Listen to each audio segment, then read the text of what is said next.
के इंग्रेडिएंट्स शामिल हैं जो कि आपके बालों को डैमेज नहीं करते।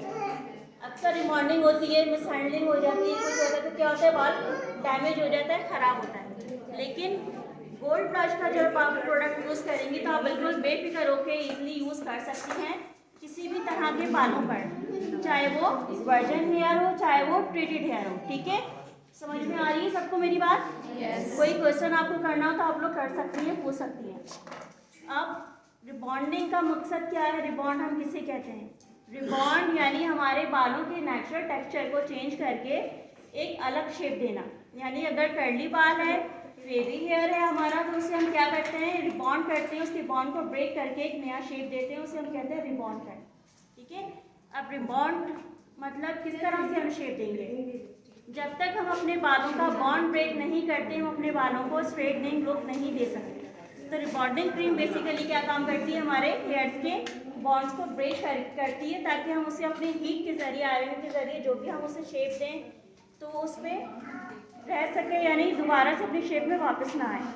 अब बालों का जो हमारा शेप है, अक्सर आपने देखा होगा शैम्पू एड्स में दिखाते हैं, एक चेन होती है बालों में, अक्सर देखा है एक चेन लाइक होती है, वो क्या होता है, हमारे बॉन्ड्स होते हैं। तो जितना हमारे बालों का जो बॉन्ड है वो करीब करीब होगा, गैप कम होगा, हमारे बाल में इतना ज़्यादा कर्ल होगा, और जितना हमारे बॉन्ड्स में गैप ज़्यादा होगा उतना क्या होगा, बाल हमारा स्ट्रेट होगा। तो रिबॉन्डिंग क्रीम के जरिए हम अपने बालों को, बॉन्ड को पहले क्या करते हैं, सॉफ्ट करते हैं ताकि वो इजीली हमारी शेप में जो हम शेप देना चाहते हैं वो आ जाए। तो कौन से बॉन्ड को ब्रेक करते हैं हम, किसी को मालूम है? रिबॉन्डिंग में कौन सा बॉन्ड ब्रेक किया जाता है? नहीं, हमारे रिबॉन्डिंग जो होती है वो, उसमें कौन सा बॉन्ड ब्रेक किया जाता है, disulphate bond and ends bond, जो कि हमारे परमानेंट बॉन्ड्स कहलाते हैं। अभी परमानेंट बॉन्ड्स आप लोग सोच रहे होंगे कहाँ होते हैं? परमानेंट बॉन्ड्स हमारे, एक आपने एक सिंगल हेयर देखा है, एक बाल देखा है, हर बाल में एक अलग उसकी अपनी पूरी एक स्टोरी होती है। तो हमारी फर्स्ट लेयर जो होती है हेयर की वो होती है क्यूटिकल, जिसे हम अपने शैम्पू के जरिए ओपन करते हैं। सेकेंड लेयर जो हमारी होती है वो होती है कोटेक्स।